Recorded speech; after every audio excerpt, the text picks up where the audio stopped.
I have a very clear mission with this video. I love SoFi Technologies. I believe in it for the long term. I want to show you guys what SoFi Technologies has done in just the last 3 years and why I plan to hold on to it for so much longer than that. Compounding is a beautiful effect, and whenever we only look at the stocks on a quarter-over-quarter basis, it doesn't paint the full picture.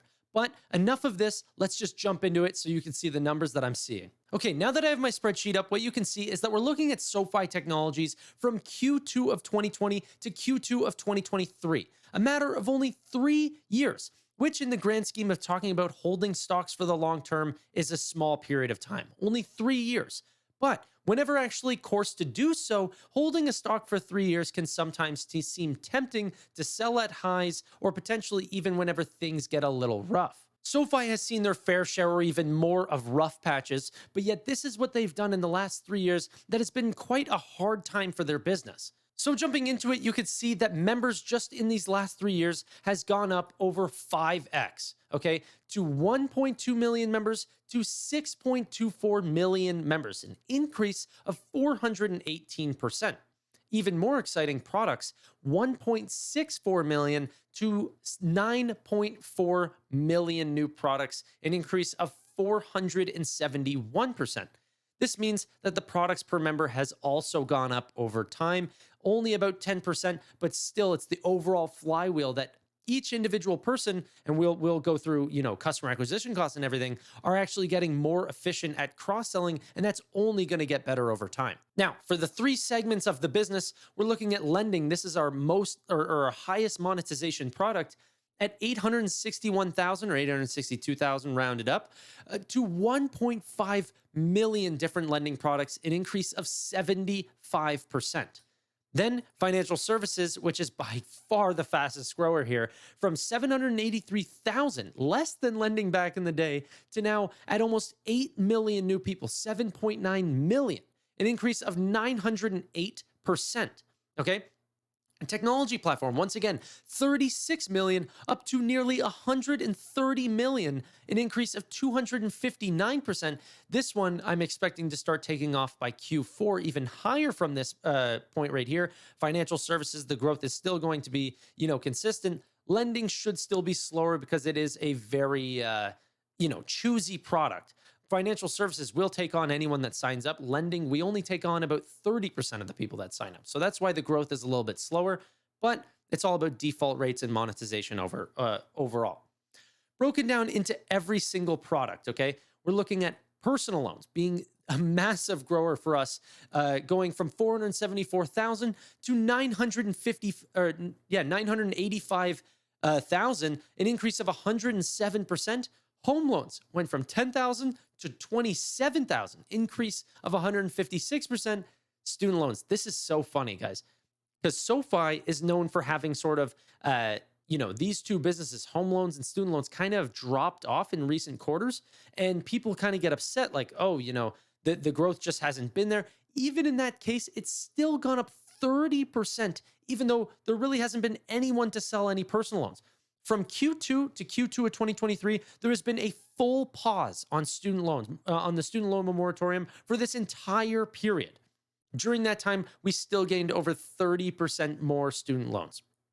Okay, SoFi Money, you're looking at more than a 12x, an increase of 1,123%. Okay, similarly in the invest products, our brokerage side of the business, an increase of 600% from 328,000 to 2.3 million, which has slowed down in recent quarters just because, retail investors have kind of gone away. That should actually increase, the rate even going forward. This is only going to multiply how fast the business actually grows.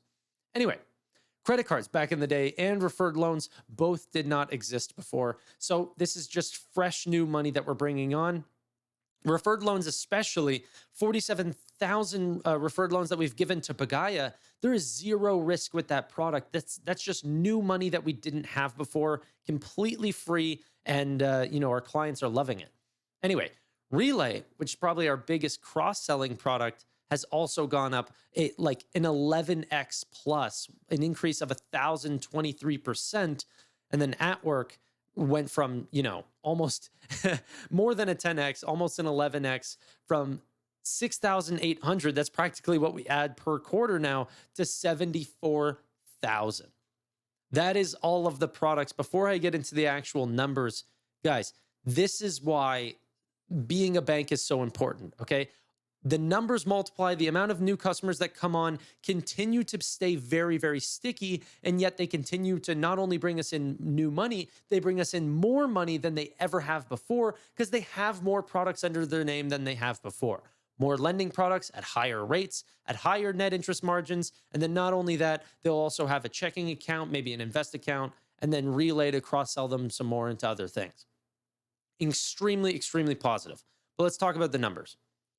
Going into it and actually looking at these statistics, we can see total net revenue, okay, went from $114 million, okay, in last or 3 years ago. Let me just, I'm actually just going to freeze this so then we can actually see it come down. Total net revenue, 115 million, let's say, rounded up to $508 million, an increase of 341%, okay? Then for adjusted EBITDA, we're looking at negative almost $24 million, okay? That was whenever literally we were not a profitable company. Now, I know what you're saying, Tanner, on a net income basis, we still aren't profitable. Yes, you're technically right, okay?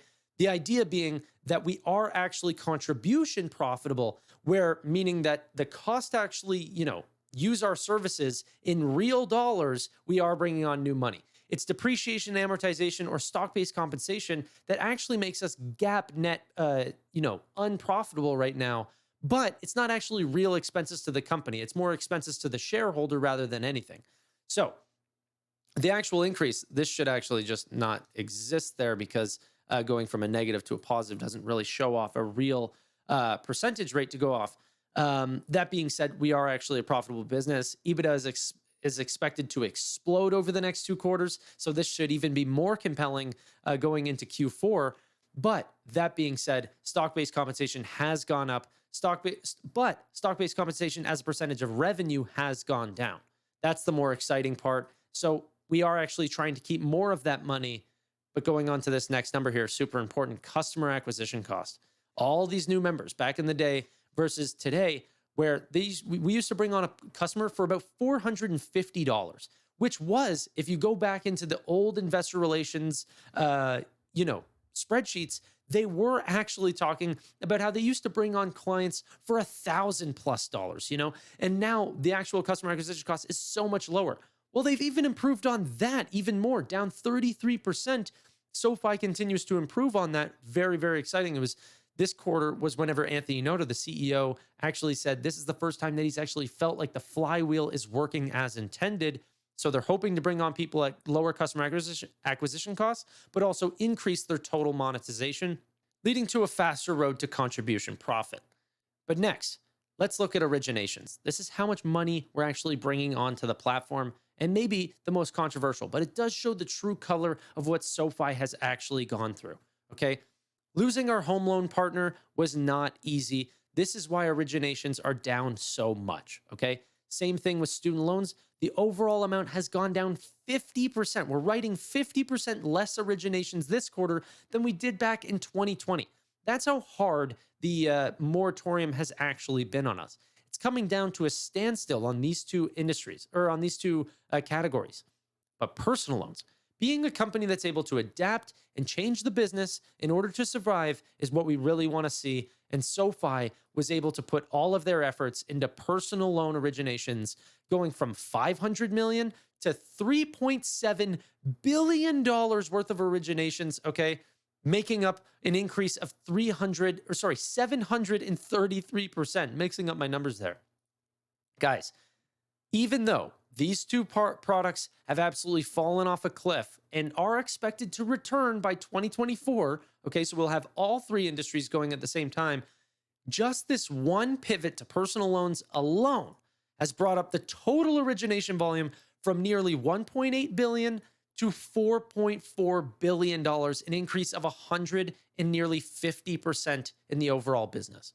Okay, that's the pivots for SoFi. That's how good they've gotten it. They've done that all while bringing in a lower customer acquisition cost. And overall, all these products that will continue to bring on monetization over time are all growing like gangbusters. This is the best time, in my opinion, to be a SoFi shareholder. I want to hold it for the long term because what are these growth rates going to be 3 years from now? Maybe it won't be the same high, 400-500% like we're seeing, but it will still be amazingly high growth. Okay. And then whenever we compare it from 6 years, from Q2 of 2020 to Q2 to 2026, these numbers will be out of their mind high. Remember, in just a year or so away from now, they're expecting to bring on 1 million new members per quarter.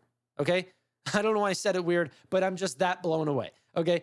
Bringing on 1 million new members per quarter is going to absolutely skyrocket their growth for all of these different product lines, bring in a ton of new originations for which hopefully the marketplace for selling loans will be back, which will bring up that monetization, overall revenue, and adjusted EBITDA will skyrocket.